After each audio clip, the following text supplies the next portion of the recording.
सूरज ढल गया था। एक अकेला मुसाफिर विजय खुद को एक सुनसान सड़क पर पाता है। हवा भारी हो गई थी, गीली मिट्टी और आने वाली बारिश की गंध से भरी हुई। विजय कांप गया। उसने अपनी पतली शॉल को और कसकर खींच लिया। उसे आश्रय खोजने की जरूरत थी और जल्दी। विजय ने अपनी गति तेज कर दी। उसकी नजरें सड़क के किनारे घने जंगल को देख रही थीं। वहां पेड़ों के बीच उसने एक हल्की सी रोशनी देखी। उसके अंदर उम्मीद जागी। नए जोश के साथ विजय उस रोशनी की ओर बढ़ा, उस अंधेरे से अनजान जो उसका इंतजार कर रहा था। तेरे बाम्बी।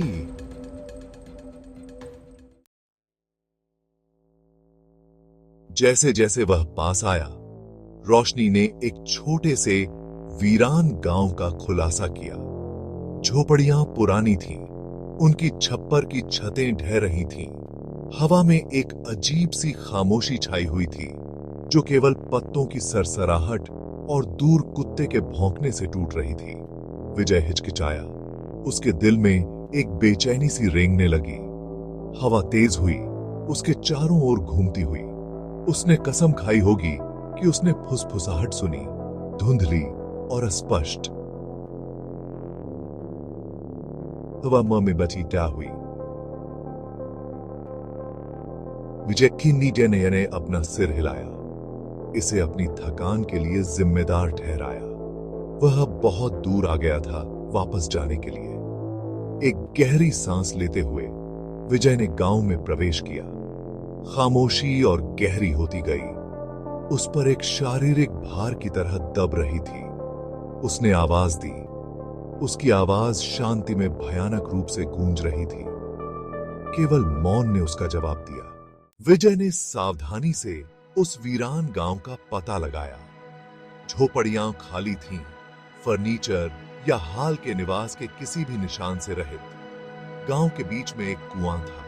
उसका पत्थर का किनारा समय के साथ चिकना हो गया था। अचानक हवा के एक झोंके ने पास की झोपड़ी के खिलाफ एक शटर पटक दिया। विजय पीछे हट गया।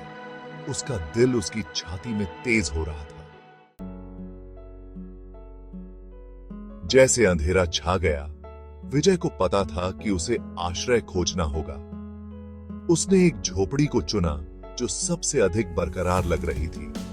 अंदर उसने कुछ सूखे पत्ते और टहनियां इकट्ठी की। एक छोटी सी आग जलाने में कामयाब रहा। टिमटिमाती लपटों ने दीवारों पर नाचते हुए साए डाले। आग के पास दुबके हुए विजय ने अपनी आखिरी रोटियां खाईं। उसने देखा कि आग की रोशनी में कुछ चमक रहा है। यह एक छोटा सा चांदी का लॉकेट था। उसने शिलालेख को पहचान लिया। एक शब्द, राधा। अगली सुबह विजय की आंख खुली तो उसने एक बूढ़ी औरत को अपनी झोपड़ी के प्रवेश द्वार पर खड़ा पाया।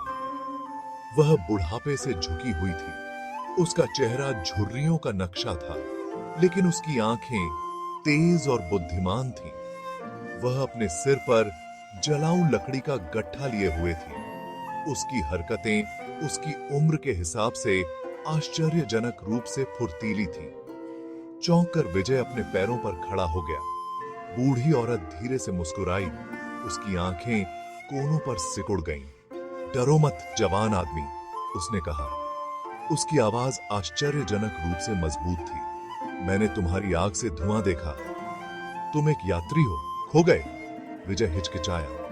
इस महिला पर भरोसा करने से अनिश्चित था जो हवा से प्रकट हुई थी। उसने एक मौका लेने का फैसला किया। उसने उसे अपनी यात्रा के बारे में बताया, कैसे वह गांव पर ठोकर मार गया था।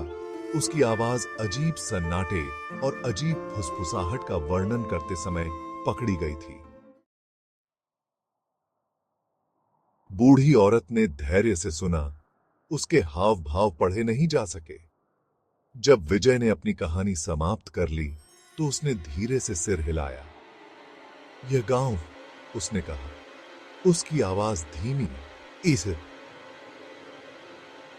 इसमें एक काला रहस्य है, एक त्रासदी जो कई साल पहले हुई थी। गांव वाले वे अच्छे लोग थे, सीधे सादे लोग थे जो जमीन से दूर रहते थे। वह रुक गई, उसकी आंखें दूर, मानो वह एक दर्दनाक याद को ताजा कर रही हो। एक जवान औरत थी, राधा, सुंदर और दयालु। उसकी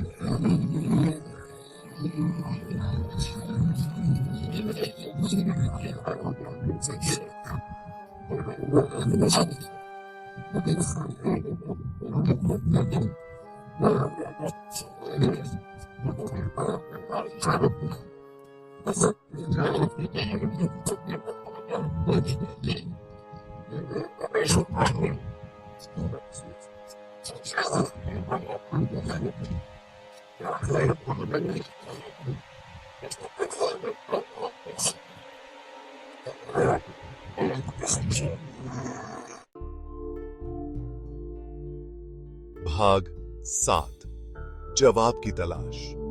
बूढ़ी औरत के शब्दों ने विजय की रीढ़ की हड्डी में ठंडक भेज दी।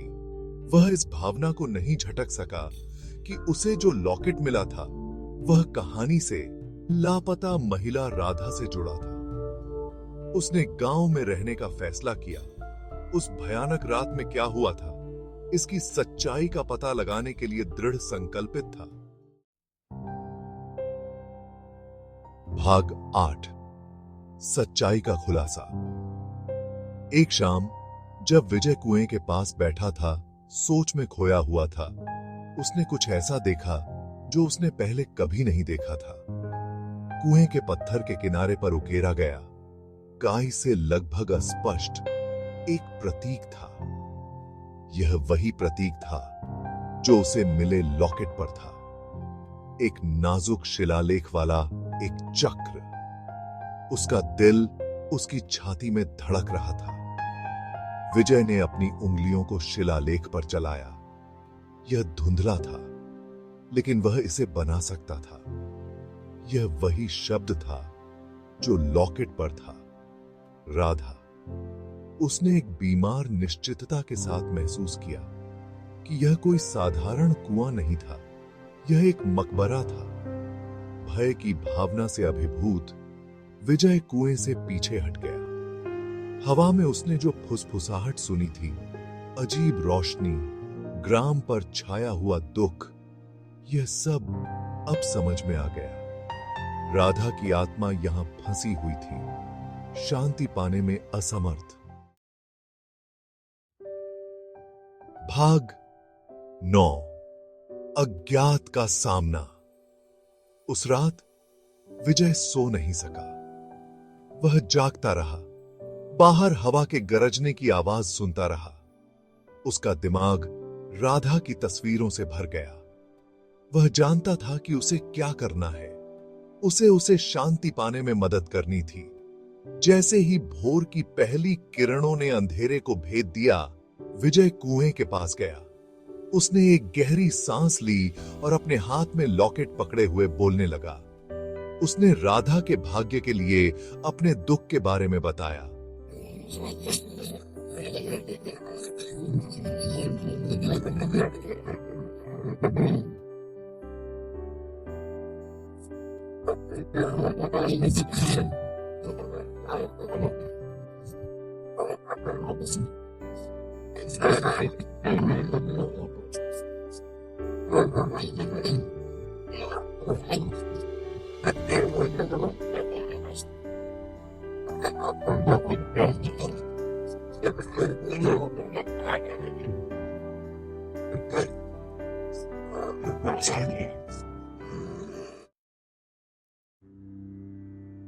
भाग 10, एक भूतिया स्मृति।